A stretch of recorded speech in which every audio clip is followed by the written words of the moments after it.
My name is Taylor Roberts. I am the guitar player for the band Taproot.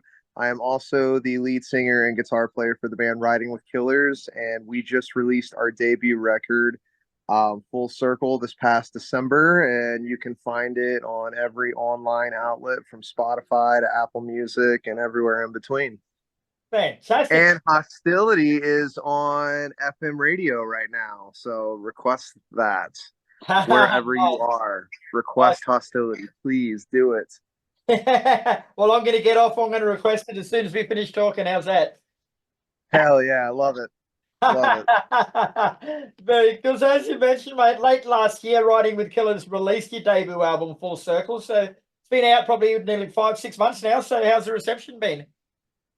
Dude, it's been pretty good, man. You know, we haven't I don't feel like we've truly dug in yet, but with the things that we're doing, we're seeing an incredible response. You know, as I was saying, Hostility is at rock radio right now. And I'm not a rich guy. I don't have a record label. I don't have rich parents. I don't have rich friends that just throw money at me. But I essentially threw a pebble at rock radio with that song, and the response we're seeing. We have stations like Will Rock in Chicago, 101 The Riff in Detroit, 1015 The Banana Radio.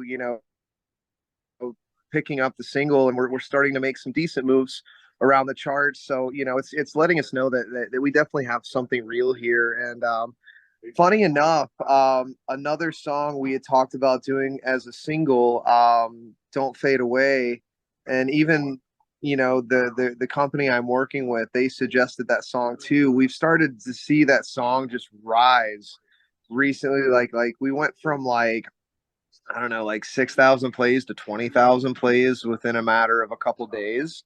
So people are finally starting to hear the music. I feel like it's starting to get out and make the rounds, and I think it's turning people's heads. Like I feel like we're starting to finally get recognized, and people are starting to be like, "Hey, who is this?" And it's paving a really good path for us to start getting on the road and hitting these places that are showing us some love and really digging the material. So along those lines, bro, like you've been in the music industry for a while and you've seen all the changes come and go. So how do you actually gauge the success of a release in the modern age? Like back in the old days, it was pretty easy, but these days there's so many different platforms. Yeah, I mean, obviously, if you look at Spotify numbers and you see them climbing, because I'm not paying for plays or views or paying to get on playlists or anything like that. So like when I start to see organic growth like that, and then you know uh, the fact that we headlined a city, we headlined Lansing, Michigan the other day, and we had the venue three-fourths sold out. Like, and we've never played there before, much less headlined, and on a Sunday night. So like the fact that people are starting to come out to shows, and we're getting just more interactions online, and now we're starting to see our t-shirts out in the wild more and more. It just there's little things here or there that are really tall tale signs, and just interacting with fans, and with people that'll randomly hit me up throughout the day and send me like the most amazing message, saying how the music is connected, or how they've connected to the music, and how it's relevant to their lives in whatever way it might be. So the fact that I know that this is starting to reach people, it's moving slowly, but it's real, and I would rather take that route at the end of the day, and just that slow organic growth. But it is still growth, and it doesn't seem to be slowing down. Yeah, very cool. So tell us a bit about Full Circle from a musical point of view and what you were going for with the album. So, for me, like Full Circle, that was me essentially perfecting a sound that I feel like I've been working on since I was a kid. Like just guitar wise, it's what I've always done, but it feels more mature. I also got to work with some of the most incredible musicians. You know, Dave Coughlin did all the drums, and he's the drummer for Sponge. You know, Detroit local legends. He also played for Taproot. You know, he was their touring guy for a while, which is how we met. And then I got to work with Tim Krukowski, previously of Sponge, and a phenomenal musician and a bass player. And then James Laskew did, I would say, about 60 or 70% of the bass on that record as well. So, you know, I really got to step it up with the musicians that I was getting to record with and that I had in the studio with me to help get these ideas out. And ultimately, you know, being around people that are as professional and badass as all three of those guys, like, I feel like it made me play better. It made me play harder. And it also made me play smarter, you know. And I feel like musically and sonically, like compared to what my older projects were, I would say mature is the best word that I can use to describe it, because it feels like I finally have, you know, some really just solid good songs that, you know, aside from, you know, the lyrics musically, it's fun. You mentioned that you've just recently released Hostility, bro, but I did. It just shows the quality of the songs on the album that you still releasing singles from it nearly 6 months after releasing it. So, is there more to come, or is Hostility wrapping up the cycle, so to speak? So I would say we're still kind of riding the tail ends of the waves of Hostility, but I am still planning on releasing more singles, especially with the response, like I mentioned earlier, you know, we're getting from Don't Fade Away. Um, you know, so I definitely want to do something with that when it comes to rock radio. I'm about to release a lyric video for that song. I've got a music video for DNA that we're getting ready to release next month. So I mean, I still want, even though the album's out and, you know, the songs are out there, I still want each song that I believe in to have its day, if you will. You know what I mean? Like, give it its own special thing. Like, I still want to do music videos for probably two or three more songs on the record, and I feel like there's stuff that I can continue doing with these songs over the next 12 months if I really want to, and I probably will, because again, like I said, I feel like each of these songs, you know, has their own story to tell. And, you know, I'd be cutting myself short if I didn't try to turn it into visual art as well. So there's definitely more to come surrounding this entire record. And next year, I'm looking to meet up with Jenny Nord.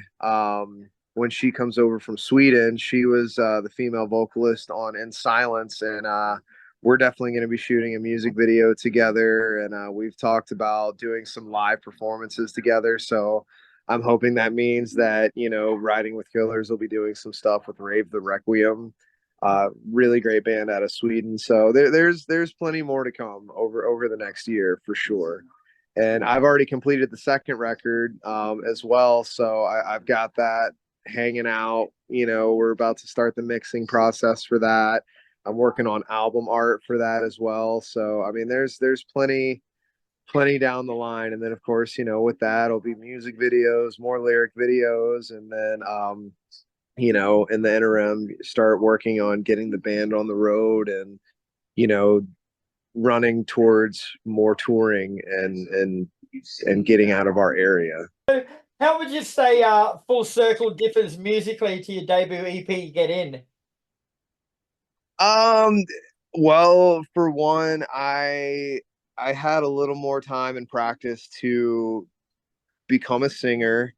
And I had a little more time of actually getting to write some lyrics and work with some people that really helped me along the way. But you know, Get In was my first attempt at being a singer, because I was just like, all right, I'm gonna take shots in the dark and I'm gonna just whatever happens happens. And you know, with Full Circle, I feel like that was me articulating my ideas and, you know, expressing what was in my head and heart much better, You know, I had been in front of the microphone a couple of times, you know, and I had a little bit more confidence, and I just I also got to spend way more time on those songs too. So you know, again, I'm gonna go back to mature. You know, I feel like it's just better songwriting, and you know, because that was always my thing, man. Is I can write you a guitar riff, I can write you a song structure, but as far as being a vocalist and finding melodies and singing them and getting them out properly, like it's taking, I'm still learning, you know, like I'm in vocal lessons now, and I'm working on just making my voice better. So I'm hoping that I can continue that maturity through my songwriting. But yeah, man, I feel like I was just able to express myself a little bit better, and I had more time to think on the songs. Yeah. I suppose along those lines too, like you say, you weren't initially a vocalist, but you've become one to do this. But does have you found that having to sing and play at the same time has affected your guitar playing at all? Or like, does it impact how you go about that?